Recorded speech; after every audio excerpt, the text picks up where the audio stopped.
Well, hello there, you tuberubers and tuberettes alike around the known universe. It's short talk in the trailer once again with an old guy, and if an old guy happens to come by, we'll interview him. Okay? It's a Saturday, well, afternoon in a way, but it's actually early evening. It's like 6:20 or something like that, and it's been a good day. Just did kind of little crappy chores like doing the laundry and pick up all the trash around here and cut the grass or all that green stuff out there.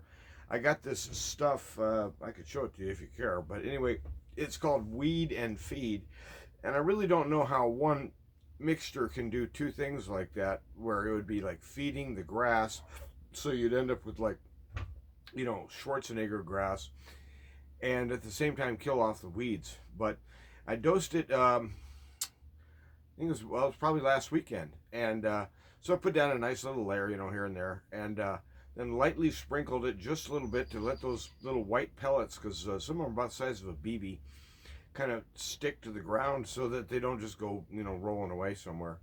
The dirt around here is amazingly bad soil.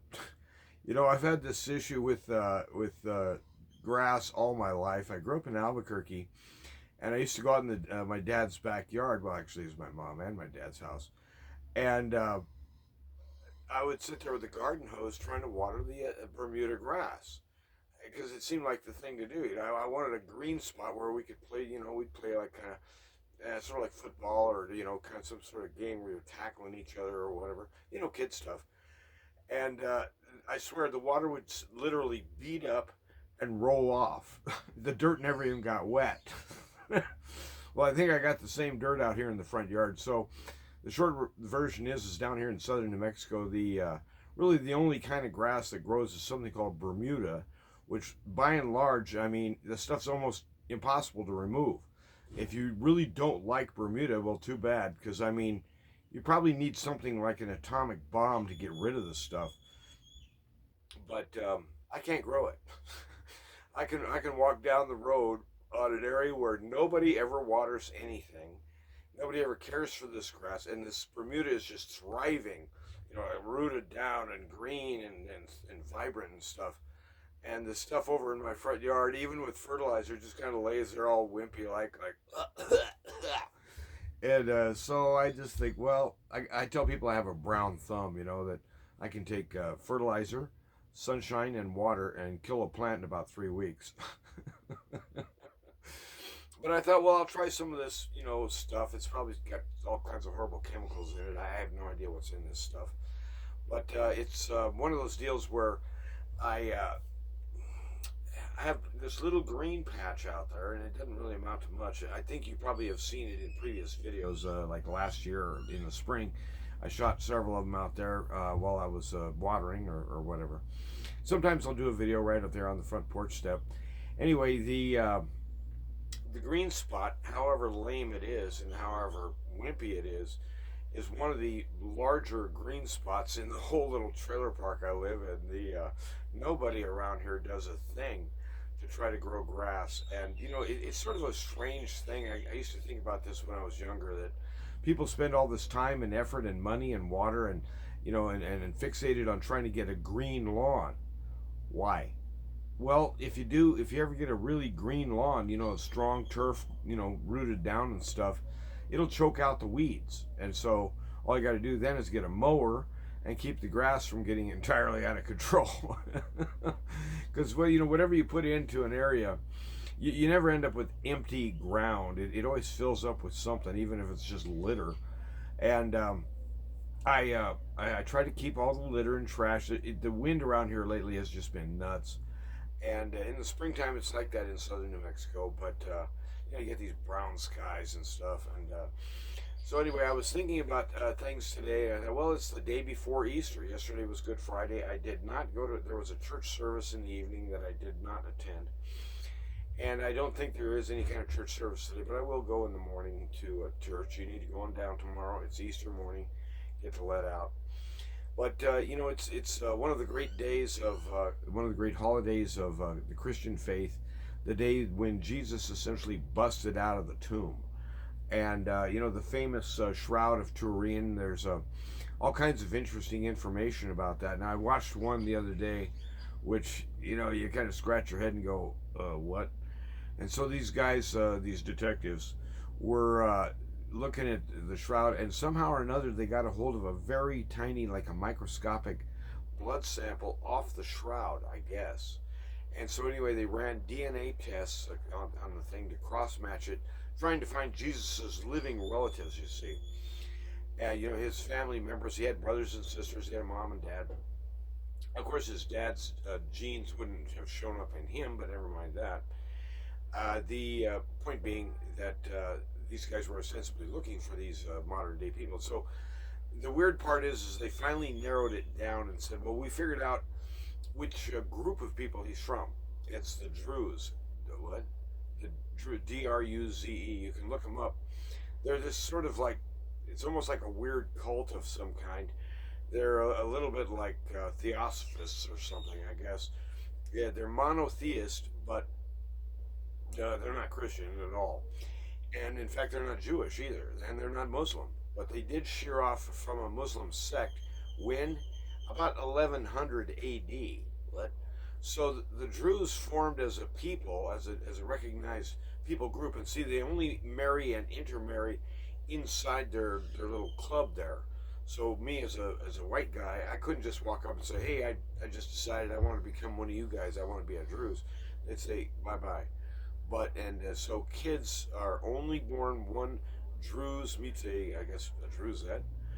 And so they're saying that he has the same bloodline as the Druze. And I thought, well, I don't know what to think about that, because yeah, that line of folks, they may have been tangled up with the Jews in some way, 1100 years earlier, but as a formal group where they only intermarry and pass that genetic code down, it wasn't a thing. It didn't even exist until 1100 or so. And so, that you got to kind of take these things with a grain of salt. There's so many of these YouTube videos that have a kind of an alarming header. It's the end of the world, or some shocking expose. This will shake everything kind of stuff like that. And it's like, most of that stuff is just snoozeville. Speaking of snoozeville, I'm not going to comment at length, but I will mention the so-called space mission of the 5 or 6 non-astronauts, and basically it was a PR fiasco. If Jeff Bezos was hoping to get some positive traction out of this, as what a great guy Jeff is, for sending these girls up, on his dime. I don't think any of them paid a nickel to go for a joyride, basically an 11-minute joyride. But now there's speculation that maybe it never even happened, that the whole thing was a fake. Well, I don't know what to think about that. It's like that would be pushing it. But when you think about the option of you being in low Earth orbit, and I mean low, it was like just barely above 65 miles, which is technically the edge of space. They were in space all right for about 3 minutes, and it was like a parabola. They went up and they came down, and that was it. The entire the entire joyride from launch to landing was under 11 minutes. So I mean, these women are parading themselves around as if they deserve a ticker tape parade or something for their heroic deeds, and everybody else in the world is making fun of them something fierce. But that's already becoming old news, and I do look forward to the day when these dumb stories like this will just be wiped from my memory. You know what I mean? I mean, do you remember the really stupid stories of 1978? Me neither. Why? Because they were stupid. And so I'm hoping this, and say the Snow White fiasco, where Disney is busy losing their shorts because of this lunatic who can't seem to close her yap, and the studio's really taking a beating on this one, and they had it coming. I mean, it was a train wreck from the get-go. It was a terrible idea to produce this movie, especially when you consider that the entire Disney fortune was made. The reason that Uncle Walt, was able to even buy the land to build a studio and turn it into a major production outfit was because of the earnings from the original Snow White, which was really a high quality cartoon. It was well done, and every one of those frames, old movies, it was a series of frames, and each frame, the characters would move a little bit more. And if you do it at the right speed, it looks like they're moving around the room normally, right? And each one of those frames was hand drawn and hand colored by artists. And I mean, who knows how much work went into that rascal? But it was a real gem in terms of cartoon work. And I mean, even to this day, modern cartoons cannot hold a candle to what Disney was doing in 1937. Modern cartoons, like take a look at SpongeBob or something like that. It looks like it's drawn by a 7-year-old or something. And the thing is that when you think about the entertainment value, why do people go to movies anyway? I mean, they want to have a story which engages them. It's something that draws their interest. And so I was thinking today in terms of this, what draws my interest that maybe I could share with you?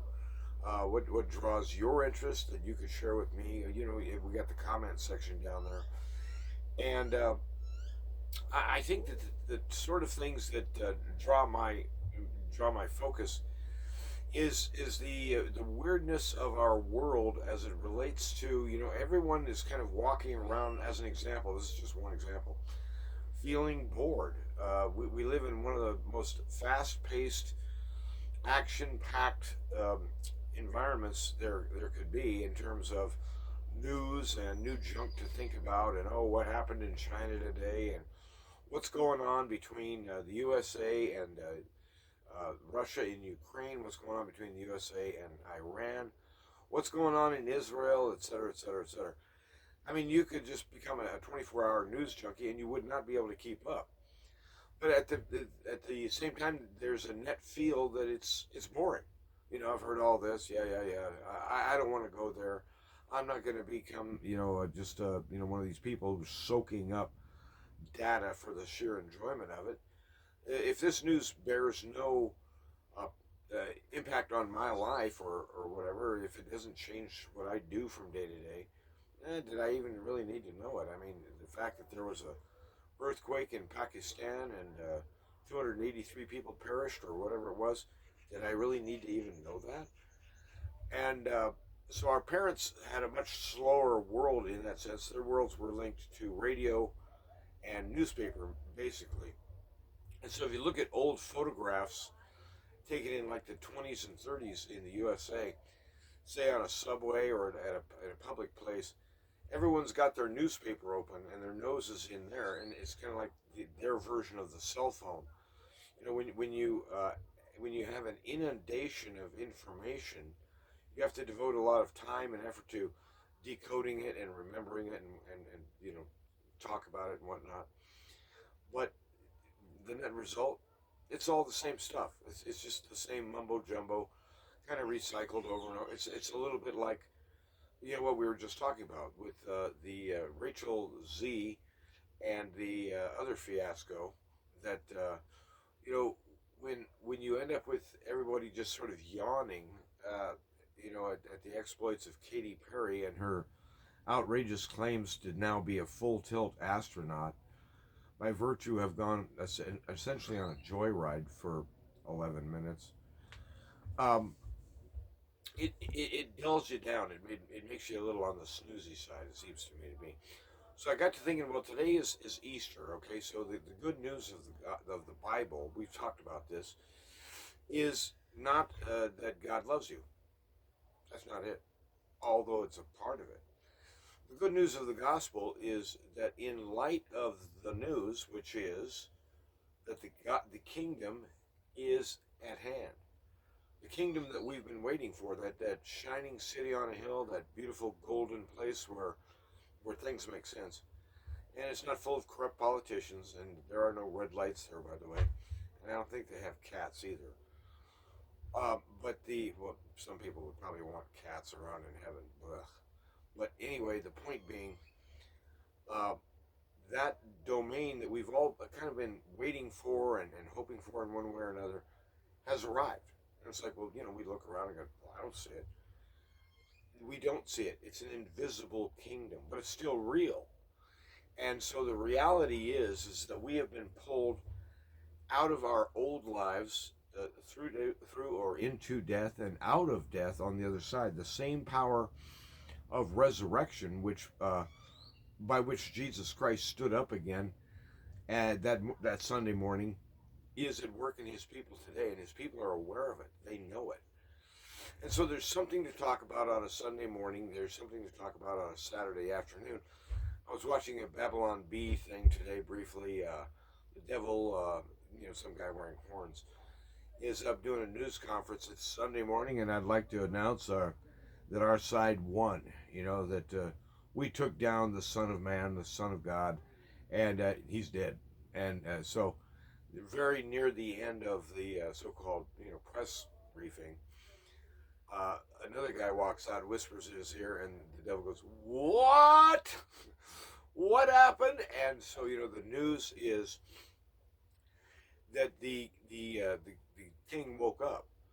The king, and whether the Shroud of Turin is an absolute artifact and worth keeping around, or whether it's just an interesting oddity, doesn't actually make much difference to me one way or another. But it is an interesting thing to look at and consider. But the idea is that the death is now in the rear view permanently for Jesus of Nazareth. He has risen from the dead as a human man, and now stands in an eternal or immortal body, his perfected body or his glorified body, which we really don't know the limits of. He comes walking right through walls and stuff, and so his disciples think, "Whoa, I think we're dealing with a spirit here." He says, "No, I'm not a spirit, man. Hand me a piece of fish. Let's chow down."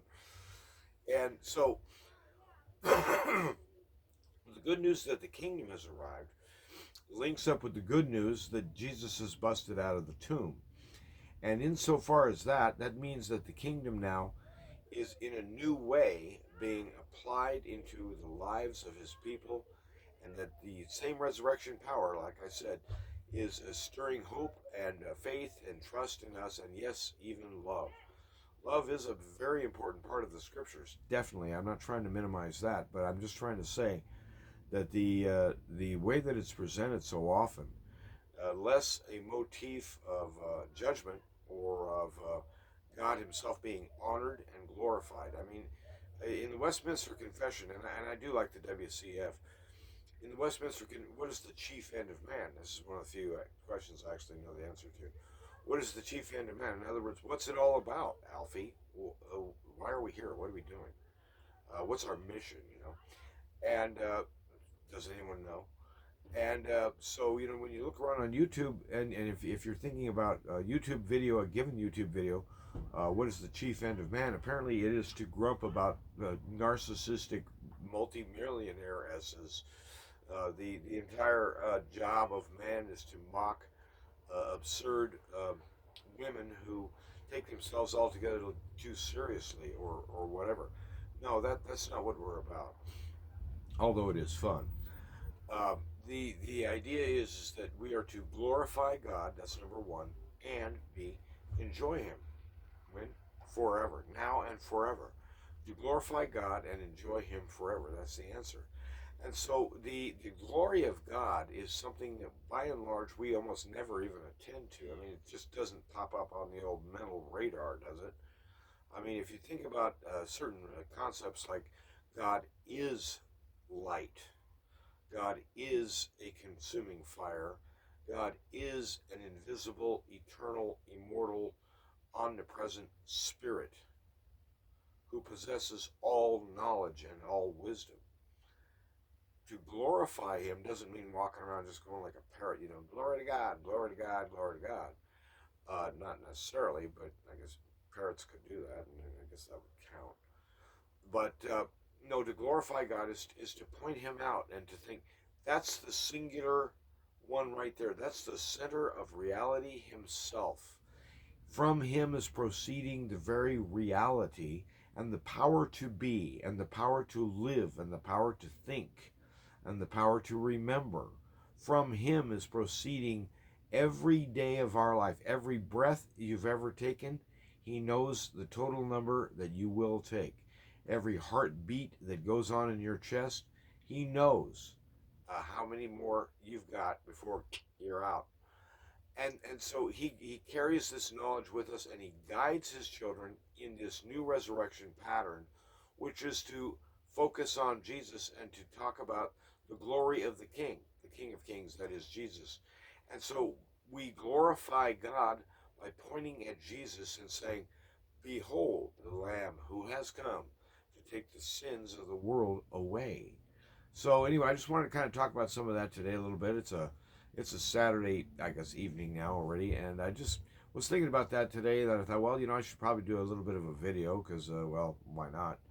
But I have been not much at all in the Easter, festive mood. I walked across the street earlier today. There was the Nazarene Church, I think it was putting on an event in the park for little kids, and there was all these little scooters running around. I guess they'd had an egg hunt.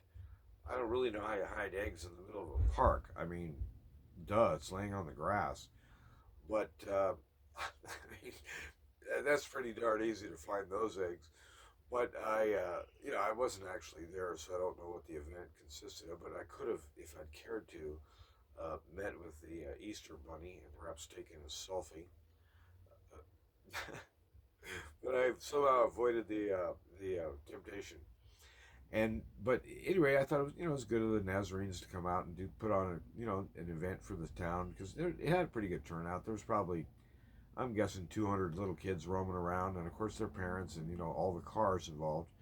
But yeah, it's one of those things, and I thought, well, I haven't done anything for Easter, and I frankly don't care to. It's not the sort of thing that I go, I don't send out Easter cards. I don't send out Easter packages to people. And I thought, well, I'll go to church, and there'll be a little bit of an eatery thing in the morning, I guess, and singing some stuff, and hearing some sermon, and praying and whatnot. But it's one of those things where, in the newness of the life that shall be, which already is. In other words, that's kind of our thing. It's the world which shall be, and is already within us, and is moving forward. It's growing. Christian numbers are increasing. People are growing in faith, whether we like it or not. And frankly, the modern news people, if they ever mention the Christians at all, it's to point out that in places like the UK and now in Australia, it's becoming more and more like illegal to practice certain egregious, vicious and horrible behaviors, like praying silently in your own heart and mind for, say you're standing outside of an abortion clinic and just quietly praying. I think in Britain now that's considered a hate crime. And so Christians are mentioned, but only as the bad guys, which is, I guess, the way it should be, because the church on its better days has always been hated by the powers that be, because the powers that be would rather not have certain reminders brought up, namely, the judgment is coming, and there are no secrets to be kept any longer. Everything's coming out in the open. Oh, I just wanted to talk with you real briefly also, old guy health stuff. I'm going to go ahead. My gosh, I wish this shoulder would knock it off. This shoulder of mine is just, it just quits. It's just achy all the time. Achy, breaky shoulder. But I'm going to have a laminectomy / fusion done. And I was quizzing DeepSeek today, which is an AI that I've subscribed to. Oh, wait, I was asking Gemini. I actually have two AIs I can consult. And asking how long, what's the rehabilitation time when you have a fusion and a laminectomy? It sounds like 5 to 6 weeks that I'm going to be out of it. And I just thought, I'm not sure I signed up for that. But if it does anything to help me with my feet and my legs, I guess it's probably worth doing. But I asked it, I said, well, I sleep at home by myself, and I sleep on the floor. I haven't had a bed in 30 years. I don't want one.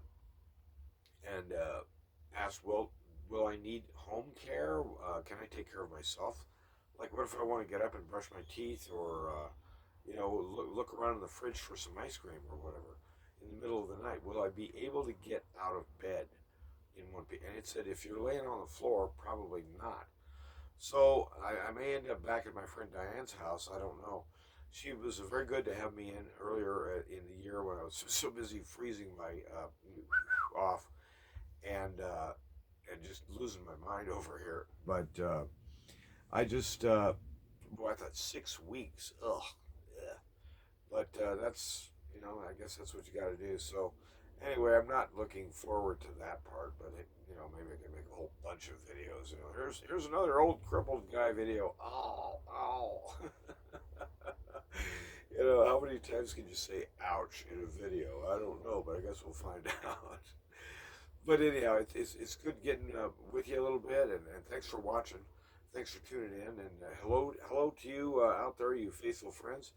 I've got a young lady named Cindy, and there's other people that I gosh, I wish I could. The guy's name, it just blew away from my mind. It's like, have you ever had this happen? I guess this is old guy stuff here, where you have a right on the edge of saying something, and as soon as you try to like reach out with your mind to grab that name, it scoots away. It's almost like a mirage. It's like, now wait a minute, because I'm gonna feel awful later that I can't remember his name. But it's not a real name. It's like his handle. And so Cindy, I can remember because it sounds like a normal name to me. Skyrocket? No, that's not right. Skyrocket. And I know it's not Crotch Rocket. Crotch Rocket is a Japanese motorcycle. But at any rate, Rocket Man, God bless you. And you guys have a good day. And whoever else is watching, I found out today that my older brother watches some of these videos. Hi, Jim. And he lives out elsewhere, further east from here, where the wind doesn't tear out the ground and just throw all the dust in the air. But it's one of those things where I would want to try to kind of stay a little bit more in touch with you here and there, and I'll try to keep you updated about what they're doing on the bridge down there if they ever do finish it. And over here on North Main, one day they might actually put that thing back together. So, the roads in town I guess it's a sign of a growing community in a way, is that somewhere in town there's always road construction. Somewhere you're going to find it narrows to one lane, and it looks stupid. It's like, why are you guys doing it? Why have you blocked off traffic? Well, we're working on a sidewalk over here. Really, that was it. But yep, that was it. And so it's just it's growing pains, I guess you'd call it, for a city. And I think this city is plenty big enough, and so I think the Chamber of Commerce for the city of Las Cruces ought to start publishing photos of March here in Las Cruces, with those nice, lovely brown skies where you have about a quarter-mile visibility, and your hair, or what's left of it, is blowing that way. But anyway, you have a good day and have a good night, and God bless. Run to win. It's a short life, and it's every day is a gift. Let's try to live that way, if you can. God bless.